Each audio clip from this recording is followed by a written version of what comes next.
vous êtes? Quelle est votre nationalité? Est-ce que vous pouvez me montrer Madagascar dans la Bible? Ça n'existe pas. Les femmes, vous savez comment on fait cuire la nourriture, pas vrai? Dis-moi, t'as déjà brûlé du riz? Ça devient quelle couleur quand t'as brûlé ça? D'après cette verset, ce seul verset, ça nous montre quoi à propos de l'église catholique? C'est l'église du diable. Dis la vérité! L'église catholique t'a enseigné à faire quelque chose que la Bible a dit.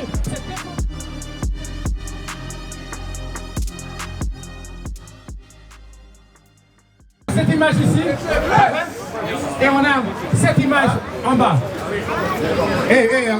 Ouvert. Ouais, prêtez attention bien. Qui est cette personne-là? C'est Jésus-Christ. Vous tous dites que c'est Jésus, pas vrai? Je vais vous montrer que quelqu'un vous a menti. Est-ce que vous pouvez me montrer dans la Bible que le Christ ressemble comme un homme blanc? Non. Mais tu dis que c'est le Christ. Qui t'a enseigné ça? Hein? Le prêtre t'a enseigné ça. Le prêtre est un menteur. Et je vais vous montrer ça d'après ce qui est écrit dans la Bible. Dans mon Apocalypse, Révélation 1, verset 14. Parce que la Bible a décrit comment ressemblait le Christ. Et en tant que pasteur ou en tant que prêtre, pourquoi le prêtre ou le pasteur ne vous avait pas enseigné ce qui est écrit dans la Bible? C'est parce qu'ils ont la haine pour vous dans le cœur. Lis ça pour nous. La révélation de Jésus-Christ. La révélation de Jésus-Christ. La Bible a révélé comment ressemble le Christ. Que Dieu lui a donné pour montrer à sa serviteur de choisir que du roi bientôt arrivé. Allez au verset 10. Verset 10. J'ai été à l'esprit de la jour du Seigneur. Jean a dit, j'ai été dans l'esprit au jour du Seigneur, qui est le sabbat, qui est le samedi, non pas le dimanche. Le dimanche nous a été donné par Empereur Constantin. C'est la vérité. Ça, c'est un homme. Et d'après la Bible, on doit obéir à Dieu, non pas à l'homme. C'est la vérité. Faites attention bien. C'était le jour du Seigneur. Et j'ai entendu derrière moi une grosse voix comme la scène d'une trompette disant, je suis Alpha et Oméga. Celui qui est l'Alpha et l'Oméga, c'est qui? C'est le Christ, oui ou non? Il a dit, je suis l'Alpha et l'Oméga. Et lis. Je suis Alpha et l'Oméga, le premier et le dernier. Et c'est qui que tu vois? Ce que tu vois. Parce que Jean a vu le Seigneur Dieu, il a vu le Christ. Et c'est que tu vois, écrit dans un livre. Il a dit, fais quoi? Écrit dans un livre. Ce que tu vois, écrit ça dans un livre. Allons voir ce que Jean avait vu et il a écrit ça dans un livre. Verset 14. Sa tête et ses cheveux. Maintenant, Jean va décrire comment ressemble le Seigneur Dieu. Reprends. Sa tête et ses cheveux étaient blancs comme de la laine blanche. Sa tête et ses cheveux étaient blancs comme la laine de mouton. Je vous demande bien, qui sur la terre a des cheveux qui ressemblent comme la laine de mouton? Quelle sorte de peuple? Blanc ou noir? Blanc ou noir? Blanc ou noir? Noir. Ok. La Bible a dit que le Christ avait des cheveux crépus comme la laine de mouton. Ça nous montre quoi? Que le Christ est un homme noir. Déjà sur les cheveux. Ça veut dire que quoi? Cette image-là, c'est une fausse image du Christ. C'est pas le vrai. Parce qu'on est en train de lire dans la Bible. Continuez. Aussi blanc qu'on la lèche. Et ses yeux étaient comme une flamme dans le feu. Le Christ avait des yeux rouges. Comme nous, quand on boit un peu de vin, nos yeux deviennent tout rouges. Il n'avait pas les yeux bleus. Allez. Et ses pieds semblaient à des bois cuivre. Écoute, je peux voir vos pieds maintenant, pas vrai? Il a regardé par terre, il a dit son pied ressemblait comme des cuivres. La couleur du cuivre, c'est quelle couleur? C'est vrai. Marron. La couleur du cuivre, c'est marron. Ça veut dire déjà cette image, c'est le faux image du Christ. C'est vrai. C'est l'image de la bête que, dans l'esclavage, vos ennemis vous avaient donné. Or, vous pensez que le bleu était vos amis, pas vrai? Non, ce sont vos ennemis. Et allez. C'est vrai. Et ses pieds semblaient de la peau cuivre, comme il était brûlé dans une fournaise. Comme ça s'est brûlé dans les feux d'une fournaise. Écoute, les femmes, levez les mains. Les femmes, vous savez comment on fait cuire la nourriture, pas vrai? Dis-moi, t'as déjà brûlé du riz? Ça devient quelle couleur quand t'as brûlé ça? Ah. Même le riz blanc, si tu brûles ça, ça devient tout noir. Maintenant, la Bible a dit que le Christ, il avait les peaux qui ressemblent comme les cuivres, qui étaient brûlés dans le feu. C'est vrai. Ça veut dire que le Christ était un homme vraiment noir. C'est vrai. Si que la Bible a dit que le Christ est un homme noir, pourquoi aujourd'hui on a un Christ blanc? Dis la vérité. Pourquoi? Explique-moi. Comment se fait-il que la Bible a dit que le Christ est un homme noir, Et vous allez dans l'église, le prêtre, le pasteur se tient debout devant toi, ouvre la Bible et derrière lui, il a une image blanche. Dis la vérité. Quelqu'un nous a menti. Et la raison pour laquelle il nous a menti, c'est parce que nous sommes les enfants de Dieu et nous sommes dans l'esclavage parce qu'on a désobéi au règlement de Dieu. Dès qu'ils ont eu l'opportunité de devenir notre tête, il nous a menti. Parce qu'en tant qu'ennemi, si je veux que tu restes dans l'esclavage, je vais vous enseigner quoi? Des faussetés. Si je vous donne la vérité, vous n'allez pas rester dans l'esclavage, oui ou non?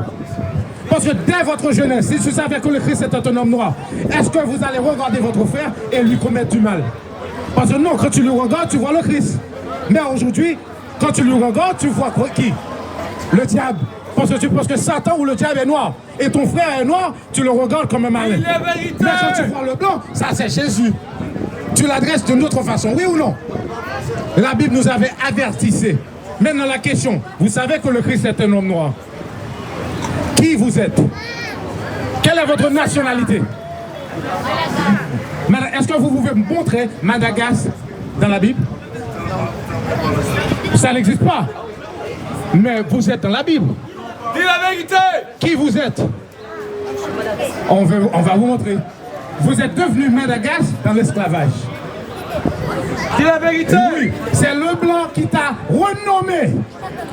Avant l'esclavage, tu étais une personne, tu avais un héritage, tout ça. Donne-moi Jérémie 17, verset 4. Tu avais un héritage. Jérémie chapitre 17, verset 4. Tu avais un héritage, maintenant tu as perdu ton héritage. Aujourd'hui, tout ce que vous voulez devenir, c'est comme le blanc. Oui ou non? Vous voulez habiller comme le blanc, parler comme le blanc, mais tu as oublié qui t'a mis dans cet état-là. Qui t'a mis dans cet état? Jusqu'aujourd'hui, qui prend tous tes biens? Vos ennemis. Mais vous les prenez comme des amis. Amis ne met pas des amis dans l'esclavage. Dis la vérité. Lire. La Bible, les Jérémie, chapitre 17, verset 4. Et toi, c'est à dire, toi-même, tu abandonneras l'héritage. Dieu a dit, t'as fait quoi? Abandonneras. Tu abandonneras votre héritage. Dieu a déjà prophétisé, il y en aura un temps où son peuple oubliera qui ils sont. Parce que moi, je suis né en Haïti, je vis en Amérique. Quand tu me regardes, tu dis que je suis haïtien. Et toi, tu es Madagascar. Celui qui a du Ghana, il dit, moi, je suis Ghanéen. Mais écoute, les bateaux qui nous ont ramenés dans les contrées d'Amérique viennent d'où? Hein? Les esclaves des États-Unis viennent d'où? D'Afrique. Et comment faire aujourd'hui? Tu me regardes comme si je ne suis pas africain. Nous sommes les mêmes. Mais dans l'esclavage, on m'a nommé haïtien. On a nommé l'autre jamaïcain, dominicain, tout ça. On nous a renommés parce qu'on a perdu notre héritage. Notre héritage, c'est quoi? La Bible. Dis la vérité. Parce que nous sommes les vrais enfants de Dieu et c'est pour ça qu'on est allé dans l'esclavage. Allez à Deutéronome 28. Deutéronome 28, verset 1er. Faites attention. On va vous faire voir votre héritage dans la Bible. Et vous fréquentez quelle église? Anglicain. Et toi? Catholique. Tu es catholique, pas vrai? Et est-ce que vous pouvez montrer dans la Bible? Non, c'est une question bien simple. Tu es catholique, non? Est-ce que vous pouvez montrer dans la Bible où ça s'est écrit, où je peux aller m'agenouiller devant un statut pour prier? Est-ce que ça se trouve dans la Bible? Premièrement, tu t'agenouilles devant un statut, pas vrai?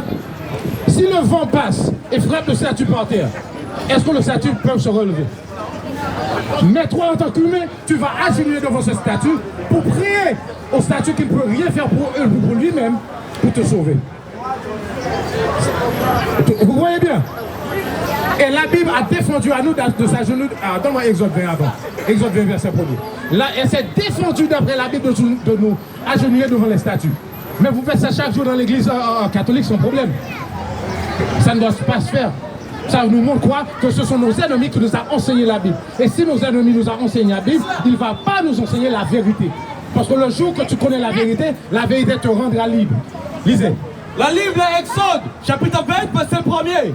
Et Dieu prenait ça, toutes ces paroles, disait, je suis le Seigneur ton Dieu, lequel était sorti des pays d'Égypte.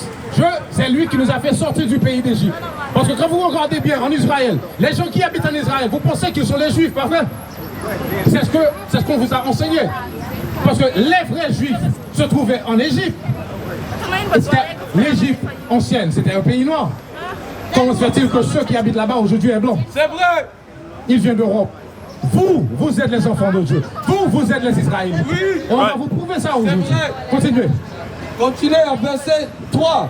Tu n'auras point d'autre Dieu devant moi. Tu ne te feras aucune image taillée. C'est interdit à nous d'avoir d'autres dieux devant le Seigneur Dieu. Et on ne doit pas y avoir des images taillées. Pour faire croire. Continuez. Taillée, ni aucune ressemblance à aucune chose qui est dans le ciel en haut et qui est sur la terre en bas. Aucun est dans les hauts sur la terre. Allez. Tu ne couvrais pas. Tu ne dois pas faire croire devant ces statues. Tu ne te couvrais pas devant Tu ne elles. dois pas t'agenouiller ou couvrir devant les statues.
D'après cette verset, ce seul verset, ça nous montre quoi à propos de l'église catholique? C'est l'église du diable. Dis la vérité! Parce que l'église catholique t'a enseigné à faire quelque chose que la Bible s'est défendu dans la Bible de faire ça. C'est vrai! Maintenant, la question c'est que vous voulez écouter à Dieu ou à l'homme? Acte 5, verset 29. Si vous voulez écouter à Dieu, est-ce que dimanche prochain vous allez retourner à l'église catholique? Ah, vous voyez bien, tu dis que vous voulez écouter à Dieu, mais ta réponse ne marche pas selon ce qui passe dans ta tête. Et lis ça pour nous. Acte 5, 29. 5. Le livre d'Actes, chapitre 5, verset 29. Alors Pierre et les autres apôtres répondit à disant, nous devons... Ma soeur, écoutez ce que dit la Bible. Alors Pierre et les autres apôtres répondit à disant, nous devons obéir à Dieu pour les... Nous devons obéir à qui? À Dieu plutôt. À Dieu plutôt Que ou homme. Que l'homme. Et on va continuer à lire pour savoir pourquoi il est nécessaire d'écouter à Dieu au lieu que l'homme. Continue. Le Dieu nous fera ressusciter Jésus que vous avec toi et pendu au homme. Dieu avait fait ressusciter le Christ qu'on avait tué. C'est lui que Dieu exaltera par sa main droite pour être une prince et un sauveur pour la donner la repentance à Israël. Dieu a envoyé le Christ pour vous accorder la repentance. Pour qui? À Israël. Est-ce que ça avait dit pour tout le monde? Parce que l'Église vous enseigne que quoi? Le Christ est venu mourir pour tout le monde, pas vrai? Et c'est ce que l'Église vous a enseigné, oui ou non? Oui. Maintenant, la question, est-ce que ça c'est la vérité ou un mensonge? Tu ne sais pas, mais tu vas à l'église, tu devais savoir. Oui ou non? Maintenant, on va lire dans la Bible. Parce que reprends le dernier verset, 31. Prêtez attention à ce verset. Parce que ça va nous montrer pour qui est la repentance. Celui qui Dieu a exalté par sa main droite pour être un prince et un sauveur, pour donner la repentance à Israël. Non, la repentance c'est pour tout le monde. À Israël. La repentance c'est pour tout le monde. Tu lis ça bien? Oui. À Israël. La repentance c'est ça qui? À Israël. Mais l'Église vous dit que la repentance est pour tout le monde. Quelqu'un vous a menti. C'est la vérité. Donne-moi Luc maintenant. On va éclaircir sur ce verset. Pour vous montrer, c'est vous seulement qui pouvez se repentir. Parce que écoute, pendant qu'il cherche le verset, prêtez attention, pendant qu'il cherche le verset. vous voulez me dire que celui qui nous a mis dans l'esclavage, lui qui nous a tués durant l'époque de votre indépendance, la France a tué combien de personnes ici? Presque 90 000 personnes. Vous pouvez me dire, l'homme qui a fait ça va rentrer dans le royaume des cieux? L'église vous a menti. Et ces églises-là ont été créées par qui? Eux-mêmes. Et durant l'esclavage, écoute, durant l'esclavage, est-ce que l'église catholique avait des problèmes avec l'esclavage? Fais ton recherche sur ça. Écoute, prêtez attention sur cette portion. L'esclavage, écoute bien, l'esclavage a été institué par l'église catholique sur Pope Clément VI. C'est lui qui a écrit un bulle pour donner l'autorité à l'Espagne et le Portugal de mettre tous les Noirs dans l'esclavage. Maintenant, tu es un fier catholique. Et ce sont eux qui vous avaient mis dans l'esclavage. En sortant du bateau, le prêtre a fait le signe de la croix sur toi et on t'a vendu. L'église n'est pas pour nous. Maintenant, allez à Luc 1, 68. Le livre de Luc 1, chapitre 1, verset 68.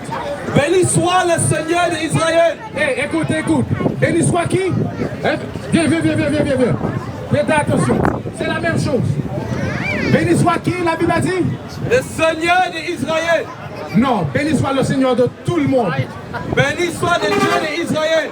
Déjà, cette verset nous montre quoi? Le Seigneur n'est pas pour tout le monde. Le Seigneur est seulement pour Israël. Dis la vérité. Mais l'église nous a dit que le Seigneur est pour tout le monde. Faites attention. Quand il a visité, a racheté son peuple. Et nous. Arrêtez, lis ça lentement. Il a visité, béni soit le Seigneur Dieu d'Israël, il a visité qui? Son peuple. Si je dis que lui, c'est mon enfant, est-ce que ça veut dire tous les enfants sont à moi? Non. Le Christ a dit, il a visité son peuple. Ça veut dire sur la terre, il y a un peuple qui appartient à Dieu. Tous les gens n'appartiennent pas à Dieu. Il a créé tout le monde. Mais il y a un peuple séparé, un peuple particulier pour nous. Allez. Quand il a visité, a racheté son peuple. Et nous, a suscité une corne de salut dans la maison de son serviteur David. Le Christ est devenu du sang de David. Il a sorti de la maison de David. Il a suscité pour nous un corps. Un corps, ça veut dire quoi? Un leader. Dans la maison de David. Allez. Verset 70.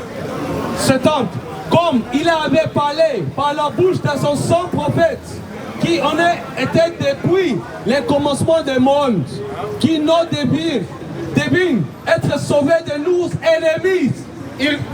La raison pour laquelle le Christ est venu, c'est pour nous sauver. Qui sont nous? Le peuple d'Israël, son peuple séparé. Pour nous sauver de la main de qui? Pour sauver de nos ennemis. Le Christ était venu pour nous sauver de la main de nos ennemis. C'est vrai. Maintenant, la question, si le Christ est venu sauver son peuple de la main de leurs ennemis, la question c'est qui? Qui sont nos ennemis? Ceux qui nous avaient mis dans l'esclavage. Donne-moi Deutéronome 28, 48. On va retourner là, mais donne-moi Deutéronome 28. Je vais vous montrer qui sont vos ennemis. Parce que dans l'église, on vous enseigne qui? Vos ennemis, c'est quoi? Le diable, pas vrai? Satan, pas vrai? C'est ce que l'église nous enseigne. Allons voir qu'est-ce que la Bible dit, qui sont nos ennemis. Et on va voir, est-ce que l'église est en train de mentir ou la Bible dit la vérité. Le livre, le Deutéronome, chapitre 28, verset 48. Par conséquent, tu serviras tes ennemis. Par conséquent, tu serviras tes ennemis. Serviras. On va voir comment.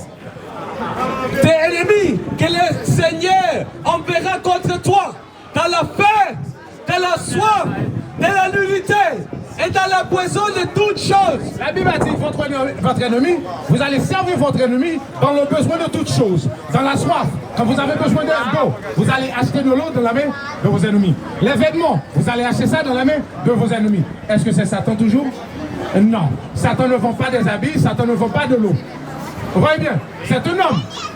Et dans le besoin de toutes choses, ça veut dire même tes éducations, ça vient de qui? C'est vrai. De vos ennemis. Qui vous a enseigné la Bible?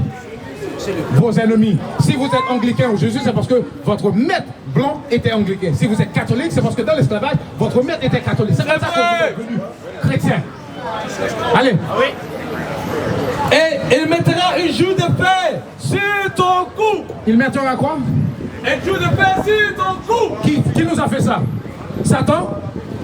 Non, nos ennemis. Mais maintenant, je vous demande, qui nous a mis ça dans le cou? Qui? N'ayez pas peur de parler. Répétez ça plus fort.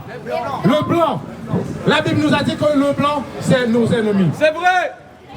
C'est lui qui nous a mis ça dans le cou. Et il l'a retiré qu'on était détruit. Au moment donné que vous avez accepté que vous êtes le peuple de Madagascar. Vous avez perdu votre héritage. Maintenant, retournons à Luc pour mieux comprendre de la main de qui le Seigneur va venir nous délivrer. Allez. Le livre de Luc, chapitre 1, verset 68. Ouais. Béni soit le Seigneur d'Israël. Prêtez attention, béni soit le Seigneur de qui? Non, de tout le monde.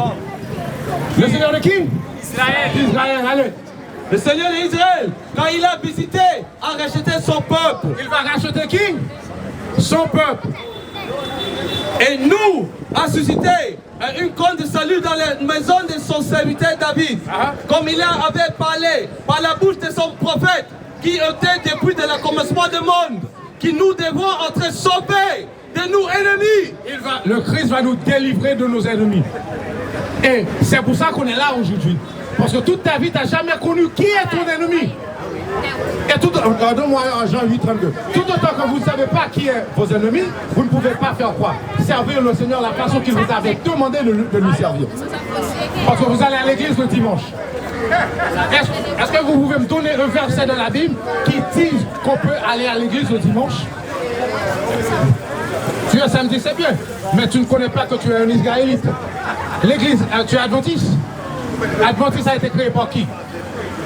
Ellen G. White. C'est une femme blanche. Dis la vérité. Et ça a été créé durant l'esclavage. Elle n'avait aucun problème avec ton esclavage. Dis la vérité. Maintenant, lis ça pour nous. Le livre de Jean, chapitre 8, verset 32. Et vous connaissez la vérité. Et la vérité vous rendra libre. Seulement la vérité peut vous rendre libre. Aujourd'hui, vous êtes toujours en esclavage. Dis la vérité. Tout autant que vous ne savez pas qui vous êtes, vous ne pouvez pas servir le Seigneur la façon qu'il vous avait demandé de lui servir. Oui ou non? Parce que quelqu'un vous est venu et vous a enseigné un autre Christ, 2 Corinthiens 11:4, un autre Christ, et à cause de ça, vous avez un autre esprit sur vous. C'est la vérité. Maintenant, c'est l'heure et temps de retourner vers le Seigneur d'après ce qui est écrit dans la Bible. What is a nation? Nation is family. Nation is community. Nation is men leading by example. Nation is women's support. Nation is children with role models. Nation is unity. Nation is you. It's nation time.